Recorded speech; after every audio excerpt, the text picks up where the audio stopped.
Afternoon, Toronto. It is my distinct pleasure to introduce David Rudder to Radioregent on the Koolbreeze Experience Show. My name is Curtis Anthony. Welcome. Thanks for the opportunity to talk to you, David. My pleasure. You're welcome. Today we're going to talk about your evolution, your vision, your mission, and spirituality of your music.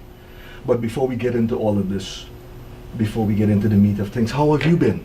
I'm good. I'm doing well. You're doing well. Yeah. Great, great. Two Sundays ago, we had you played at Harbourfront Centre, That's right. and it was just magnificent. Thank you. You're welcome. The energy, the crowd, and then how you got these people all riled up, and music in their body and soul. It was just phenomenal. Well, that's my job, eh? Yes. I take my job seriously. Great, great, great. And I got to tell you, what is a normal day for you outside of music like? Football, Okay. dance, Okay. basketball, driving here and there and everywhere. All right. And then you got the kids. Yeah, that's normally what it's about. All right. Now, any of your kids play music? They follow in your path? All of them, they all play music. Okay. Good stuff. Tell the fans from a historical perspective, how did you get started? I started at the age of 9 Okay. in Belmont, Trinidad. Okay. It was my first professional gig. All right. And I've worked several other places, but I've been doing this since that age. Okay. Yeah, Buried in the music. yeah, buried in the music. Yes, I like that. Where did your love and passion for music come from, and how did that influence your style as a musician? Well, I guess it was. My mother has a beautiful voice. Okay. That's one thing. But I grew up in Boston in Belmont, where we had lots of steel bands around City Kids, Dixieland, Sunland. Oh. I lived among the Sam brothers, Everson Sam and Okay. his brother Michael, who Okay. people knew him as Jackie Wonder. Oh yes, I remember that name. So we had lots of groups in Successions, the Ink Spots, Okay. the Strollers. Ooh. So I grew up in a whole area where it was music all around, you know, Very vibrant community, Yeah. full of energy. full of energy. Belmont was like the center of the universe, you know. Wow, wow. Yes. What would you say is the one thing other than what the one thing you would say other than accounts for your success? Talent, luck, charm, hard work, passion. Everything it is called Mhm. works in accordance with in relation to each other, Right. you know. Right. Because you have the talent, but it doesn't mean that you're going to be successful. Quite true. But events happen and shape Right. things the way things are Okay. or will be. Right. And if you're lucky, you know, all these elements come together and Okay. you get success. Right. Right. Because a lot of musicians say talent on its own or no hard work with it means nothing. Well, that used to be truth. In truth, now Mhm. now it could be a situation where, you know, people will come. Today's an more instant kind of world, Yes. and young artists will come today, and somebody decides to push them in a certain direction, spend some money, Okay. and they haven't passed through the fire. Right. So Yes. sometimes they might become successful and then burn out Right. because they haven't made the journey. you know. Okay. So yes, to one part of that, but the other part of it is the modern life. It's a different situation. Right. But that grounding truth Yes. is still there underneath everything. Okay. Okay. What do you think your life would be without music? I can't imagine it. I can't imagine. Right. Right. Tell us. I'm wondering a time when you're alone. Let's say composing, writing, putting all of this thing in your head. Tell us about that intimacy. It's not an intimacy. I write better in the crowd. Oh, okay. Some people have to go by the ocean and Yes, not me. mountains, No, river. the ocean like I will go to the ocean to clear my head, Right. because when I'm in the middle of a carnival band, Right. that's when somebody will say something that is like a piece of magic, Yes. trigger an idea, you know. So the noise of the place and the songs of the place and everything else, Yeah. these are the things that help me create. Okay. Mm. Okay. Great. Wonderful. David Rudder. For those who are just tuning in, David Rudder is in the studio with the Koolbreeze Experience show, live and direct. Is there anything in your journey, David, that keeps you grounded and humble? Well, it took me 21 years to be an overnight success. Okay. So after when I broke on the scene, Yes. that was my 21st year in the business. Okay. So to me, if I'm not grounded by then, Yes. I will never be grounded. You know. Right. Some of your milestones in your music career.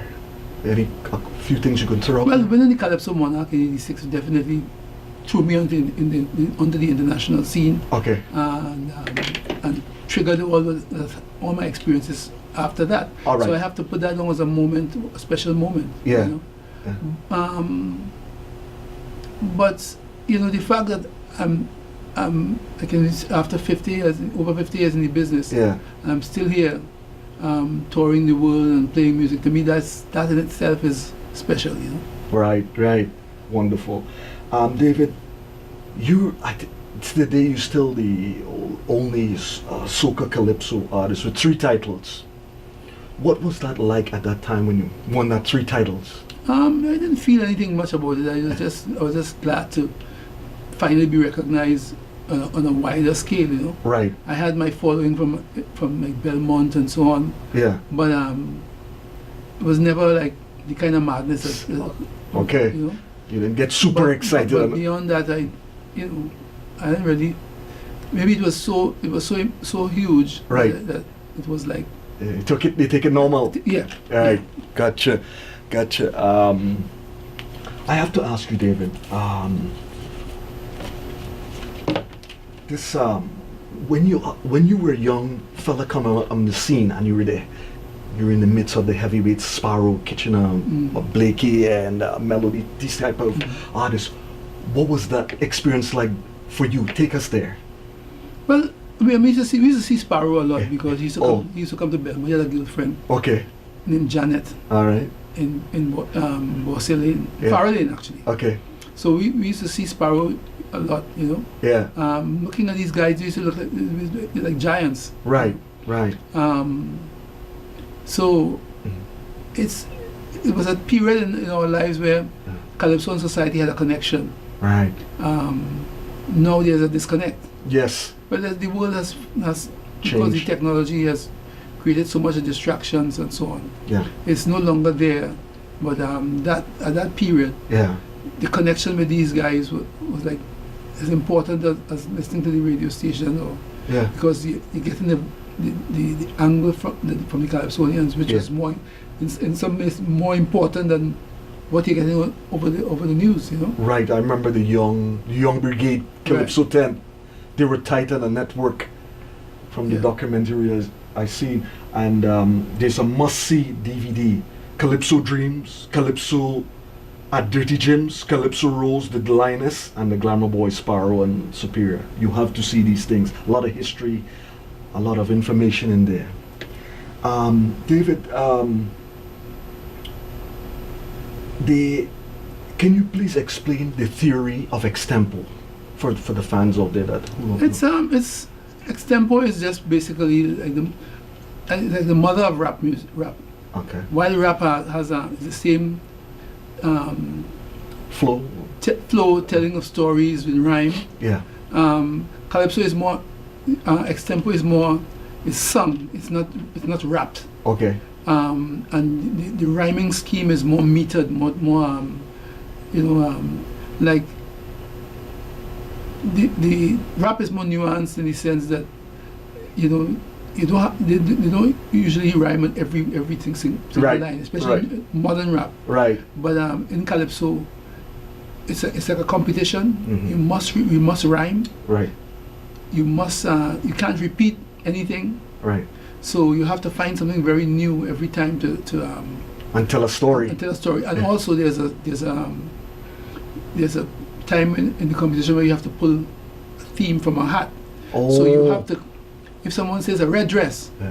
you have to make a song So- on a red dress instantly. So you couldn't premeditate No, what you can't premeditate. You know, so it's very complex. Yes. You know, I think out of that, rap is a kind of crude version of it. But Yes. it's not as Mm-hmm. cut and dry as extempo. Okay, okay. David, I've got to ask you also, brass bands in Trinidad. We had so many great bands, Joey Lewis, Ed Watson of the Brass Circle, Cali and Volt Express, Charlie Roots, Gemini Brass, Clyde Bradley, Andrew Tanker, Ray Sylvester, Ron Berridge, Ken Charles and the Stereotones, Trade Winds, Tropical Islanders, Fly, Dutchy Brothers, Watty Watkins, Cecil Duncan, Mano Maslin, Clarence Curvin, Troy Ming, Norman Tex. Norman Tex, yes, John Buddy Williams, Yeah. Vin Cardinal, Roy Cape, Mm-hmm. and there seemed to be a demise. Well, What's your view on that?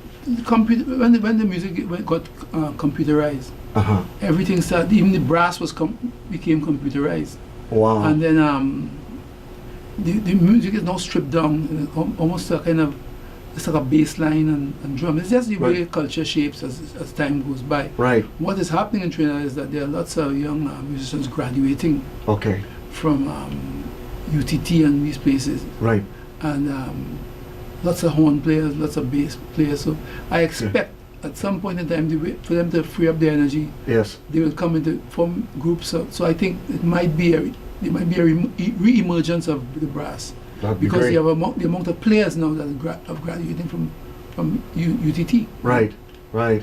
Because there is nothing like a horn section with a band jamming and the energy that it brings. Yeah, even the rap music, a lot of the rappers have gone back to life, being backed by live bands. You know? Right. So because that organic feel, Yes. people miss. Yes. You know, it's part of the human spirit. You know. Right.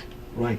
David, I have to ask you, the art of singing calypso these days, it seems like we don't have that like before, and I hope we're not losing it, because everybody seems to go on the soca side, jump and wave and make the tune cut and quick. Well, it reflects where the society is at. Okay. You know, Okay. if there's emptiness, Yes. the music will be empty. Quite true. If the young people have lost the melody in their lives, Yes. the music won't have melody. It's just how the way things are. Mm-hmm. It's like the cricket team. Yes. You can't expect anything, because that's the generation. That's what they have. Yeah. They're not fired up by history or anything like that. That's just the reality. Right. So you can't expect them to do what Lloyd and Richards and those guys did, So true. because they grew up in the world where you know what you say, Mhm. what you do made a difference, Yeah. and you can't let the people down. True. You know, A lot Now, of pride. it's just to have, you know, the young people understand the journey of the others, Yes. the elders, Yes. and maybe they can understand Yes. why it's so important to make sure Right. that you come good. Right. Right. Right. So, well, I got to ask you to,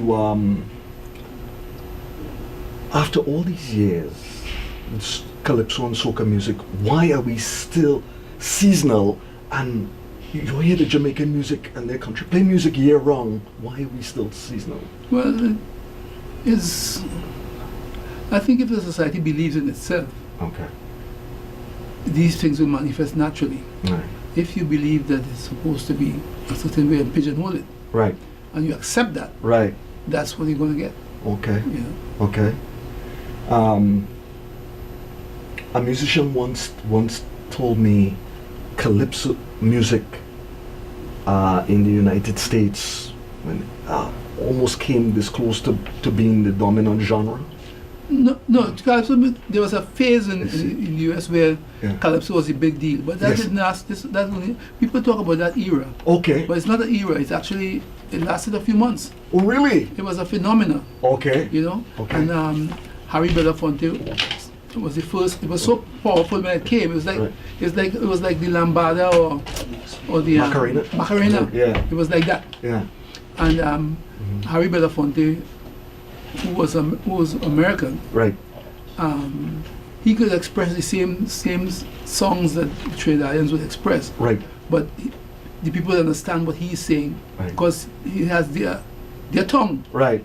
and I think he had the personality and everything else. Yeah. So he was the first person in the history of music Yeah. to sell over 1 million copies. Calypso music was the first million seller music. Okay. Selling music. Mm-hmm. So that is a milestone that you know, which proves the kind of energy of the music. Right. I know there's a great artist from American artist called Van Dyke Parks, Yes. from the era of Brian Wilson, and so on, and Bob Dylan and so on. Right. And Van Dyke, he believes that calypso is the most potent music on the planet. Okay. He actually composes with that in mind, you know, even up to now. You Okay. know. So it has a great lasting impact on a lot of people. Right. And but it wasn't like a 5 or 6 years. Yes. It Oh, was okay. a couple months really. Really? Eh? Yeah. Wow. Unbelievable. David, tell us, when does a Calypsonian exit the stage? I'm done.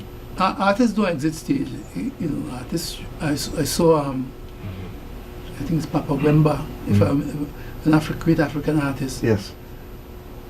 He was performing, doing a show in somewhere in Africa. I can't remember where. Mm-hmm. And he collapsed on stage and died. Right. And I said, that is brilliant. Yes. That he did it well. Yes. You know? What a way to go out. Yeah. What a way to go out. Yeah. I always wondered too, David. A lot of the great Calypsonian in Trinidad, quite a few of them broke and so on. And I say a country with so much wealth and resources didn't have a fund in place to take care of these guys, because these are national treasures.